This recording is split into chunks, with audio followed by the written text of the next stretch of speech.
Hey guys, it's Jeremiah, Mr. Jeremiah 123 Big Sector, back with another video from my car. Because, with me having such a busy fucking week, I can't seem to find a day off in order to record videos at my house. But I want to get another video. The last one did very well. 200 views within 24 hours.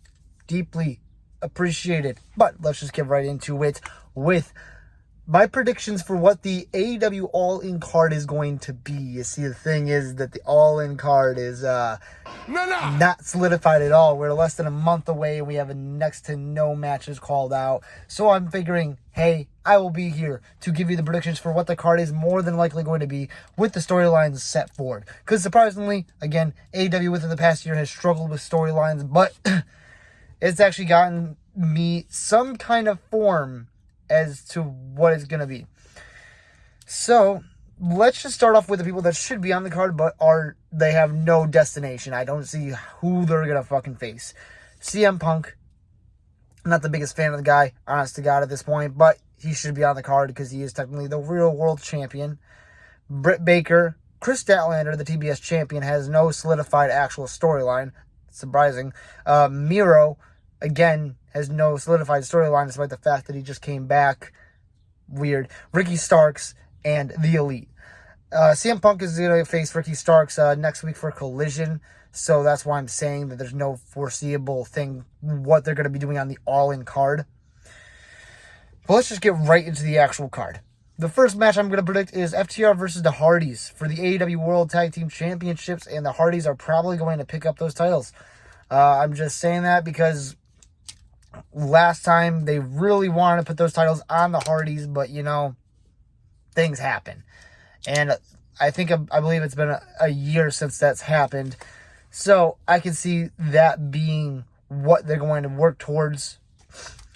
Next is going to be Chris Jericho, Takeshita, and then two random people facing 2.0, Sammy Guevara and Daniel Garcia. Next week, there's going to be the Chris Jericho, Appreciation Society meetup, the mandatory meeting. I see Chris Jericho going full-fledged heel at that point. So there needs to be an 8-man at the actual event. Next one's going to be Kenny Omega versus Will Osprey, even though I don't think their bodies can really take it at this point. Seeing their last match, I don't think their bodies can handle another match. But I foresee that being what the next match is going to take place at All In. House of Black versus Daddy Ass and the Acclaimed. The most recent storyline is Daddy Ass is like, oh no, should I retire? Should I not fucking retire? And I see it being, that's what this month is going to be, is Daddy Ass trying to get himself more collected, them going after the trios titles one last time and actually picking them up. Luchasaurus versus Darby Allin versus Swerve Strickland. The Darby Allin versus Swerve Strickland storyline has been fucking phenomenal. I don't really see how Luchasaurus is going to really play into it other than the fact that he is technically the TNT champion. But if this match were to happen, I see Swerve Strickland picking up that TNT title, bringing more prestige to it, though Luchasaurus with Christian Cage is currently doing a decent job with that. Jack Perry versus RVD. I can't really remember if this is already announced for an event that's coming up, but I think it's going to be taking place at Wembley Stadium. Hikaru Shida versus Saraya. Hikaru Shida literally just picked up the title, and it only makes sense that she's going to be feuding with Toni Storm's group, the Outcasts, so that will lead to the match with Saraya. Hikaru Shida should win that, but I have a disgusting feeling in my gut that Saraya is going to win that, even though I don't think she deserves it. Jon Moxley versus Orange Cassidy. If this happens at all, and I can see Jon Moxley picking up the title, but at the same time, with this title reign of Orange Cassidy, I genuinely think it should have a main storyline behind it to lead up to it, so that's good, because they've been pushing a storyline between the Blackpool Combat Club and the Best Friends.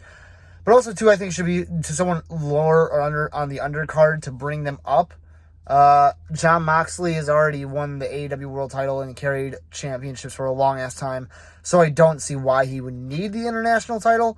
So I see Orange Cassidy going over, at least I really hope he would. And the main event is going to be Adam Cole versus MJF, where, obviously, the godly Adam Cole is going to turn on MJF and maybe pick up that world title. I would fucking love to see that. or at least try to make some type of fucking inadvertent heel turn to really, or like fucking after the match, maybe MJF wins and then Adam Cole turns on him, because obviously we're leading to a title versus title match with MJF versus CM Punk, where the roles are reversed, where MJF's the good guy and CM Punk's the bad guy. CM Punk's giving off a very heelish fucking tendency nowadays, and I think he works better as a heel, so that's good.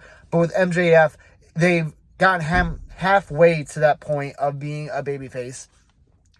I just don't see how 2024 is going to come with MJF being a good guy.